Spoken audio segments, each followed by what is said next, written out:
But don't you just love coming out in the garden on one of these very early spring days?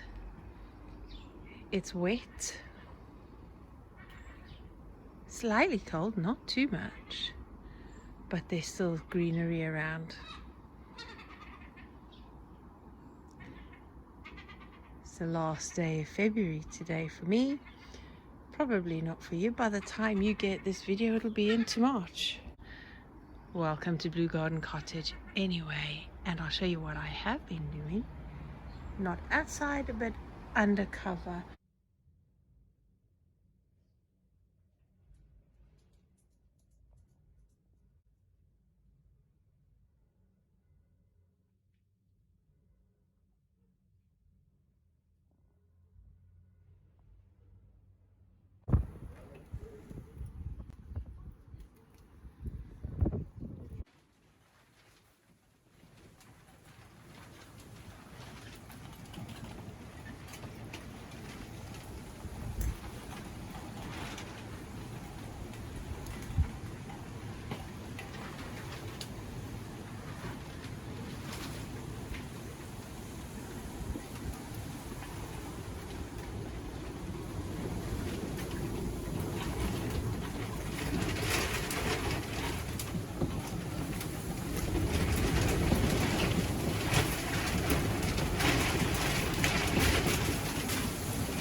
A new addition to the garden this year. Lovely fritillaria. The work that's been done mostly is in the potting shed. As you can see, we moved the bench from this side to that side and built some altered the shelves that I had on the top of the bench. This side we altered to fit either side the window, that side, and made room for everything that I need for potting, whether it be the gloves under there, my round pots all over here in the square ones. I've got watering trays, seed trays over that side, my riddle, those little S hooks I got from the hardware shop. The S hooks to hang things on. Recycled my old Crocs, and in that one I've got the staple gun and staples, and the old bamboo steamer I've got some of the cable tie, the Stanley knives and things like that, and then I've got more cable ties in the old flower pot, flower vase, tooly bits, all the seedy bits, plant labels, and more plant labels in the other crock hanging up on another S hook. So all the bits I need there. My watering tray filled as a potting tray here for the soil. The siftings from the riddle goes in there, ready to go on top of the seeds. And then I'm ready to start filling trays and pots with soil. Some have already done, they're ready to be sown. These are my transplantings for my asparagus. I've got 20 plants. I've got 20 asparagus plants that I started from seed last year. And of course I've got little pots in trays ready to be filled. My big bin for compost, and I'm going to get 2 more of them to put under here for all the construction netting and the plastic and the enviro mesh. So yep, we're getting there. I've got shelves here for tooly bits and the bike helmets, but underneath there is all the plastic for covering the beds and the netting. Those are going to go in bins like that as well. So almost there. I've got the car care and decorating stuff under there, the bird feed in them, there's some paint and decorating stuff, and some of the wool pellets over there, although I'm not going to buy them again, it's way too expensive. And then ash from the fire, from the wood burner, which I will use in the garden, especially in the beds where I'm going to be putting all the brassicas. There you go, and that is what we've been doing so far in the potting shed. These kale, in a moment, as soon as I get a chance, I'm going to transplant them back into the same pots but deeper, because they've gone a bit leggy. So I am going to take them up, refresh the soil, because that's a bit damp and going all full of moss, as you can see. So I'm going to lift them, put them in deeper in their own pot, so they're ready to go out in the garden by the end of the month. Right, so my big tree kale in the front garden has completely been blown over by the big storms we had last week. So this week, now today, I've just taken a cutting of a whole branch, and in the eyes that where the old leaves have come off and there are new ones, I have removed a number of cuttings right on the heel. So right on the heel, I have taken a cutting so that I get a part of the heel on the actual cutting. Right, I'm treating it like any other cutting. Ooh, mosquitoes! Oof! Go away! Go away! Go away, you bloodsuckers! And then this, with that heel on it, even though I don't need it, I have before grown cuttings of the tree kale without the rooting hormone. I've just stuck it in soil and it has sprouted, but I wanted to make sure, because we're still only at the end of February, beginning of March, I want to make sure it's going to take root. So I'll get some rooting hormone on and stick it in the soil. Let's put some soil in there, gently firm it down, not too hard. A little hole, stick the cutting in just like that and firm it in, and then I won't water the top of the pot. I'll stick it in a tray with water in the bottom, and it can soak up what it needs from the bottom.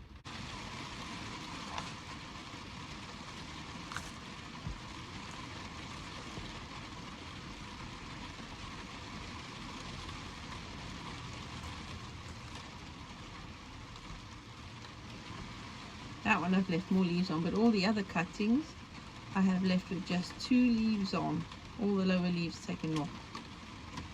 And there's that heel that I was talking about earlier.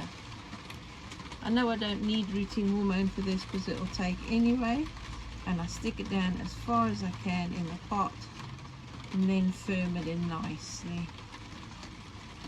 Hopefully at least 2 or 3 of them will take root and be able to replace the one I've lost this year. And of course, so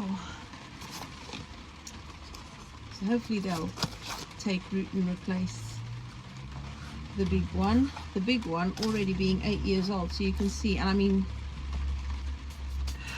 I don't think we need more than 2 plants full stop, and it lasts that many years. So it's a great short-lived perennial. Short-lived because it lives less than 10 years. Wow.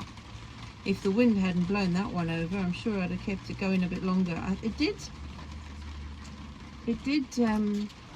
get flower sprouts on not long ago, about 2 years ago. But as soon as I saw the flower sprouts, I cut them off and it just kept going. So yeah, it's a good perennial cabbage to have, the tree kale. Wow. I was told it was tree kale, the cutting that I had off a friend. Somebody else said no, tree cabbage, but somebody else gave me a tree cabbage and it's not the same. I think it's definitely a kale more than a cabbage. Definitely stronger and darker, harder leaves than a cabbage, the tree cabbage that I had before. The tree cabbage was too tender. It died too quickly. There we go. Almost done. So out of all of those, 2, 4, 6, 8, 10, out of 10 of them, I'll be happy if only 3 of them sprout, because I know that I could always get more shoots, side shoots off another. Maybe these blue ones I'll put in the blue pot I'll put in without rooting hormone, and we can see which do better. So I just remember the ones in the blue do not have rooting hormone. I'll take a small shoot and a longer one. See how they get on. Yeah, let's do that as an experiment. Rooting hormone versus no rooting hormone, which is best? Sounds like a good experiment to me. And there we are, job done. I have also taken a cutting from a side shoot, and I'm going to keep the whole one on and see how that goes. Job done. 10 tree kale cuttings potted on. Let's hope they take, being this time of the year. We'll see how they go, and I'll let you know how that goes. It's really great to be able to stand under the potting shed, even though it's raining, under cover. We can get on with a few bits of preparing trays for sowing, potting on, and still be able to work in the garden. I like that. Right then, that is about all I'm going to share with you right now. I'm going to cover up that to stop the cats getting to it. I'll put the riddle over that for the same purpose. Oh, I've got a fern leaf in there I wanted to propagate, so I'll try and sort that now before I finish. I'm not going to put a propagator lid on here because it's still quite cold, and to have damp and cold, I don't want them to get moldy. So we'll see how they do. And it doesn't matter how long it takes them to sprout and grow, because they're only going to be they're a winter vegetable. This is a winter perennial vegetable for me, because they're evergreen, and I can use that to harvest off the whole year round, really, but especially for winter. Great winter vegetable. So another one of my perennials is the asparagus, and then there's sage up the top. That's not a very long-lived perennial, but as long as I keep looking after it. And this Cape gooseberry has been perennial. I know that lots of people treat it as perennial. As long as you cut off the old growth and leave it to new shoots, overwinter it under cover, it'll come back the following year.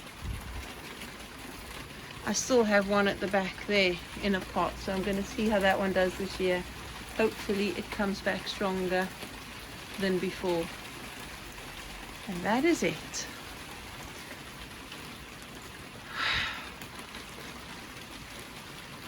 Doesn't that just sound lovely? I do hope, whatever the weather's thrown at you, that you've been able to get out and do something in the garden, especially if you're heading into spring. It would be great to be able to get something done now, early spring, just as winter's leaving, and ready for preparation. So I'm going inside. There you are. That's what I've been doing this last 2 weeks in the garden. The first week was renovating, revamping that potting shed to make it more usable and effective for our use. And also then taking some cuttings from and propagating the tree kale. I hope that was helpful, actually, especially when I'm trying to use more perennial vegetables in the garden. So it helps if anybody else is trying to know how easy it is to propagate your perennial vegetables. So that is one of the cheapest. Yeah, it is the cheapest vegetable I've ever grown, and has lasted for very many years. Thank you very much, Becky Hill. Right, I need to be off. Lots to do. Get ready to go and get some shopping, get my granddaughter to come visit for the night. So this weekend is obviously family time, and I will see you, bright-eyed and bushy-tailed, I hope, next week for a homemaking week. Homemaking video. Every day is homemaking day. But yeah, so I have not got a clue. I mean, I do have a clue, but it will be some clearing out and starting on the revamp of the back bedroom. That is going to get a real proper clear out, clean out, reorganize, and repurpose. So I shall see you for that. Until then, do hope you stay safe. Stay safe, stay well. Do let me know how you're getting on. It's now the third month of the year. What are you getting started for your garden? I mean, there has been reports of a forecast for a cold snap, a beast from the east, like there was a few years ago, due this month at some point. Let's hope that where we are, it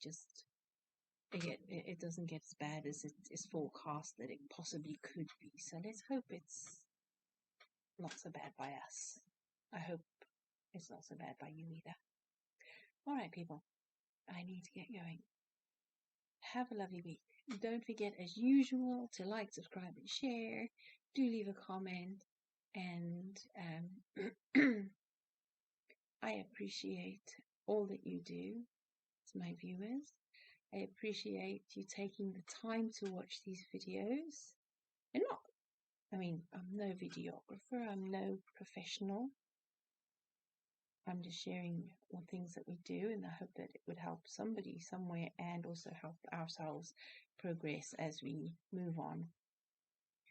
So with that, I'm going to be making a video, and I hope that you will be joining us to see what we have been doing. Until then, bye-bye.